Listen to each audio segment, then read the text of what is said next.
ada pendamping spiritual yang ikut maju dalam pemilu 2014 nanti. Bahkan saat ini, ia sudah duduk sebagai wakil rakyat di Komisi 9 DPR RI periode 2009-2014. Imam Suroso yang akrab disapa Mbah Roso, selain menjadi anggota DPR dan paranormal, ia juga sedang sibuk mempersiapkan diri untuk menjadi caleg PDIP periode 2014-2019 dari Dapil Jawa Tengah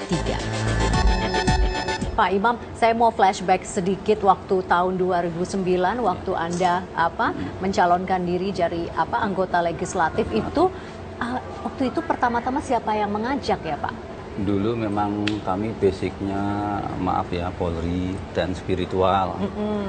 Ya yang ngajak itu kebetulan dari PDI Perjuangan ya. PDIP ya. Dikasih wacana dulu, wacananya begini kalau memang untuk rakyat ya berjuang rakyat yang memang ada di Senayan.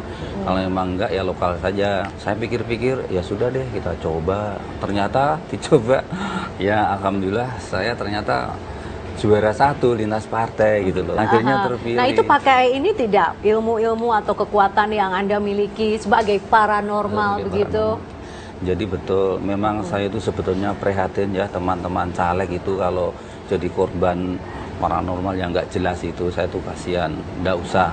Sebetulnya tipnya tuh ada 4 kepengen jadi, nggak sulit tipnya 4 itu. Yang pertama, dia harus kerja keras supaya jadi DPR bagaimana. Yang kedua, ya berarti dia tuh harus ringan tangan. Itu sudah luar biasa di masyarakat, mesti dipilih nanti ringan tangan ini. Yang ketiga, dia tuh harus mengacu ke Allah, harus berdoa full. Nah, yang keempat terakhir itu harus punya dana operasional. Sedikitnya kalau DPR kabupaten ya 100 juta. Kalau DPR provinsi maupun DPR RI ya minim 300 juta. Untuk apa? Untuk operasional, untuk sosialisasi. Nah dari 4 tips itu tadi ya Pak Imam tidak menyebutkan sama sekali ke paranormal begitu ya. Padahal Pak betul. Imam sendiri adalah seorang paranormal. Kenapa? Masalah ke paranormal kalau kita kan mengajunya ke Al-Quran dan hadis ya, kita harus pakai wirid. Kunci yang paling top ini untuk 4 tadi yang paling top, yang doa ini. Kalau kebetulan kita muslim ya, saat ada penting kayak perang ini kan penting nih, musuhnya banyak. Sholat 5 waktu ditambah 2 rakaat.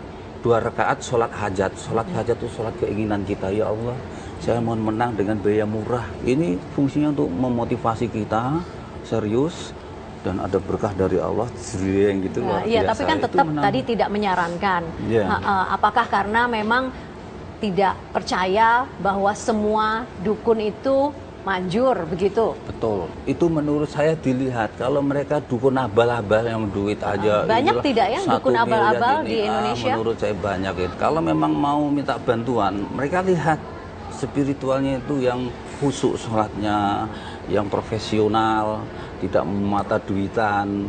Itu hanya untuk motivasi saja sebetulnya, untuk sugesti motivasi. Asal 4 ini dijalankan, yakin deh 99,9% masuk ini. Oke, kalau teman-teman Anda di DPR itu suka minta bantuan nasihat kepada Pak Imam juga atau bagaimana? Iya betul, kadang datang gimana nih Mbak Roso, saya ini nasibnya masuk apa enggak, saya cek.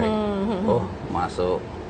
Oh bahaya ini, harus begini, ikuti petunjuk saya, diikutin. Alhamdulillah. Berarti walaupun sudah menjadi anggota DPR tetap praktek juga ya sebagai paranormal ya? Praktek sudah enggak ya. Oh praktek enggak? Ya kalau ada orang yang minta bantuan kita bantu serius maksimal. Kalau ritual seperti ruatan begitu untuk persiapan 2014 ini? Saya 2014 ini saya sudah diruat saya.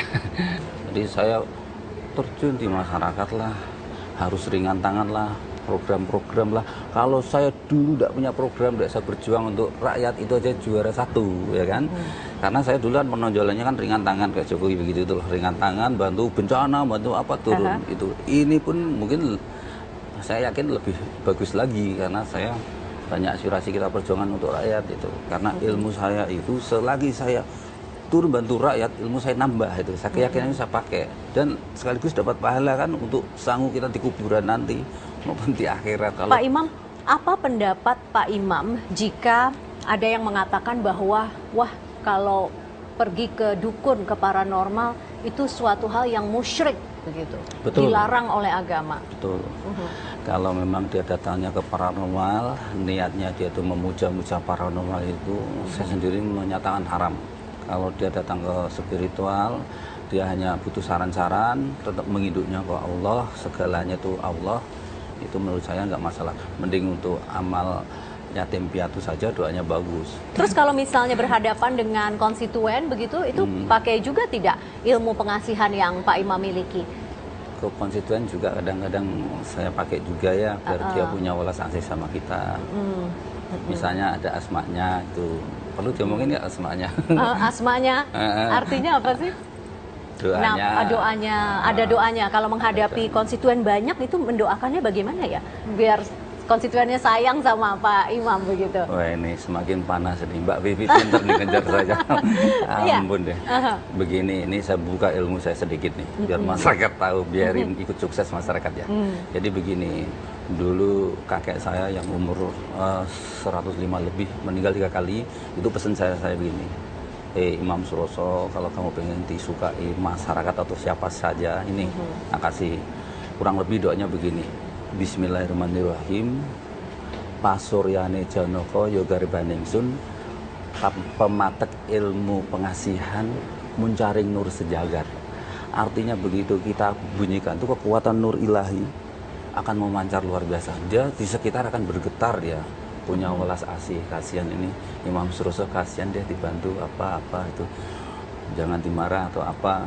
Dicoblos atau apa nggak tahu, itu kekuatan yang tinggi seperti itu dari kakek ya, itu dari kakek nah, saya. Nanti kalau ketemu konstituen itu dibacakannya dalam hati atau depan mikrofon? Enggak, dalam hati ya. Oh dalam hati ya. Udah gitu udah. Kirain sebelum dangdutnya mulai baca dulu itu, enggak ya? Enggak, nanti ikut joget nanti. Oke.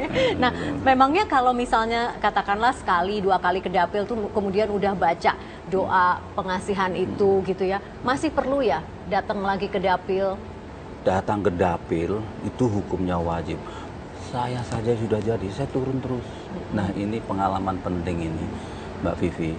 Ketika saya ditelepon sama ibu kepala desa di Jakanan itu nangis. Pak Imam, ini rakyat saya mau meninggal, sudah 11 hari, dia tergenang di air. Oh ya, harus saya langsung tak tinggal dari Senayan, langsung naik pesawat awal datang. Dokter saya telepon, Bu dokter, siapin tenaga medis sama obat-obatan, langsung kita ke sana, siang ini saya datang langsung. Jadi walaupun tetap sudah punya ilmu atau sudah ke paranormal, tetap saja harus turun ke dapil ya? Wajib ke dapil. Pak Imam Suroso, terima kasih telah berbagi di Sudut Pandang.